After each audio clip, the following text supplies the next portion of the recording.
शेर सुना रहे थे हम, शेर नहीं लकड़बग्घे सुना रहे हैं। एक शेर सुनिए बाबा जी के लिए कि न जाने इन बुढ़ों को कभी इश्क का जुकाम हो जाए, न जाने इन बुढ़ों को कभी इश्क का जुकाम हो जाए, और इन बाबाओं का क्या भरोसा कब कौन आसाराम हो जाए। तो इनको बिल्कुल हल्के में लो। कौन कहता है कि बुढ़ों में जवानी नहीं होती?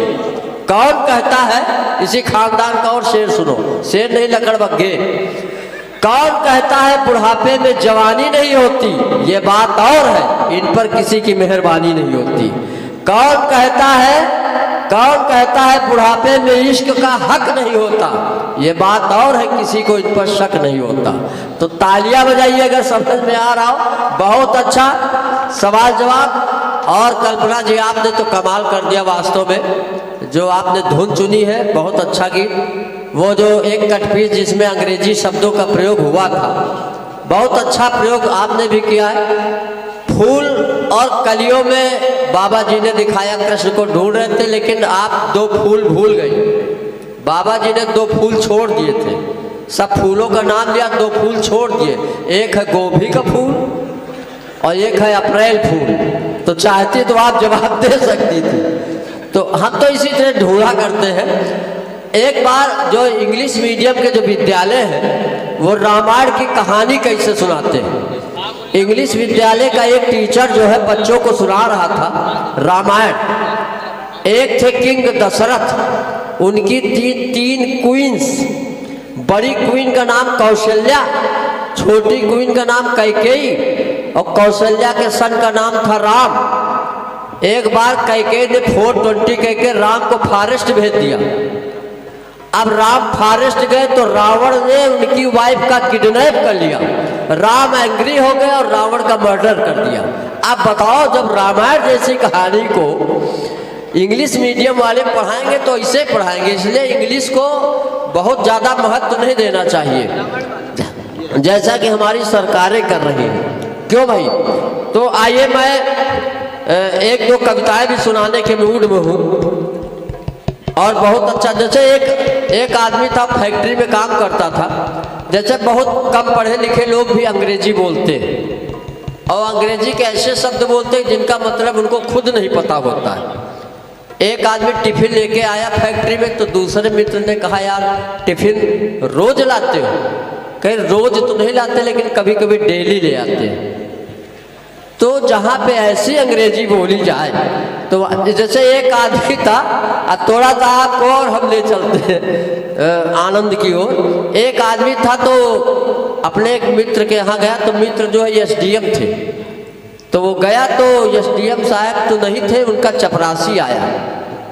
तो उस मित्र ने कहा कि साहब हैं? तो उसने कहा साहब तो नहीं, उनका ट्रांसफार्मर हो गया।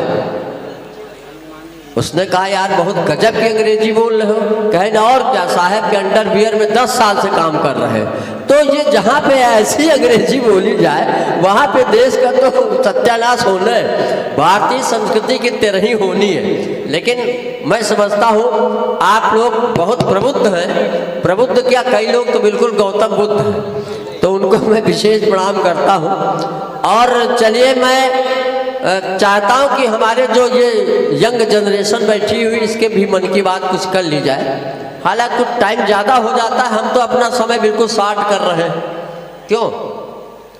बहुत ज़्यादा लंबा लंबा फेंकने की कोई आवश्यकता नहीं है। जब देश में एक फेंक रहा है तो हम काहे फेंकें?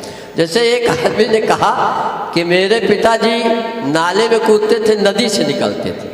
दूसरे ने कहा मेरे पिताजी नदी में कूदते थे, हिंद महासागर से निकलते थे। एक से बर्दाश्त नहीं हुआ, उसने कहा हमारे पिताजी टंकी में कूदते थे, टोटी से निकलते थे। तो जहाँ पे जब फेंकने वाली बात है तो कोई कितना भी फेंके है तो, लेकिन ये है कि आनंद आना चाहिए। कितना भी हो, बहुत अच्छी।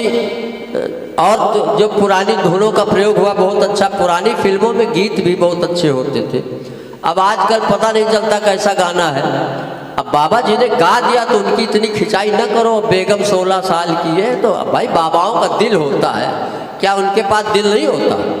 हाँ, तो इतना ज़्यादा किसी को खींचने की आवश्यकता नहीं है। बाबा है तो हैं, हाँ, ये मैं नहीं कहता हूँ, हमारे देश में बाबाओं का बड़ा योगदान रहा है, इसलिए मैं बड़े आदर सम्मान के साथ बाबा विकल जी का बहुत बहुत इस क्षेत्र की जनता की ओर से, अपनी ओर से बहुत बहुत अभिनंदन करता हूँ, वंदन करता हूँ। इससे ज़्यादा हम अब कुछ कर भी नहीं सकते इनका। तो थोड़ा तालियां बजाइए और थोड़ा मस्ती में आ जाइए। आज देखिए, अब चूंकि धीरे धीरे भोर की बेला की ओर हम लोग बढ़ रहे हैं, 2-3 राउंड और चलेगा ज़्यादा ज़्यादा। अगर मवैया वाले चाहेंगे तो 6 राउंड तक चलेगा। हाँ, तो जैसा आप चाहोगे, आदेश जैसा करोगे वैसा होता रहेगा। तो चलिए, मैं एक हास्य कविता अपनी पुरानी पढ़ना चाहता हूँ, और थोड़ा सा ये है कि आप लोग जिस मनोयोग के साथ सुन रहे हैं, बस यही अपनी मनोवृत्ति बनाए रखें।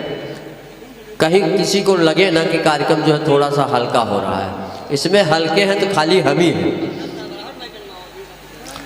बहुत सुंदर सवाल जवाब, बहुत सुंदर प्रसंग। अभी बहुत सुंदर इन्होंने अर्जुन का प्रसंग सुना दिया, बहुत अच्छा लगा।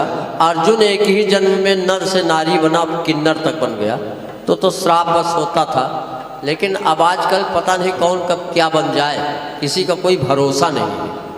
हाँ, किसी का कोई भरोसा नहीं, कौन क्या कब बन जाए, और किसी का कोई कैडर भी नहीं बचा है। आदमी इतना स्वार्थी हो गया है कि अपने स्वार्थ के लिए वो कुछ भी बन सकता है। बहरहाल इंसान नहीं बन सकता, आदमी नहीं बन सकता। तो चलिए, मैं एक कविता अपनी पुरानी सुनाता हूँ कि पर्दा गिराओ, पर्दा उठाओ, खाली जनता को उल्लू बनाओ।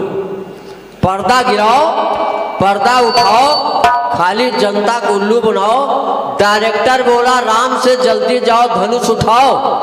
ये रामलीला के पात्रों की बात करता हूँ। अगर राम का कैरेक्टर कर रहे हो तो राम जैसा आदर्श भी अपनाना चाहिए। डायरेक्टर बोला राम से जल्दी जाओ, धनुष उठाओ। राम कहे रुको, पहले पुड़िया खवाओ, हमसे पहले जनक का पठाओ।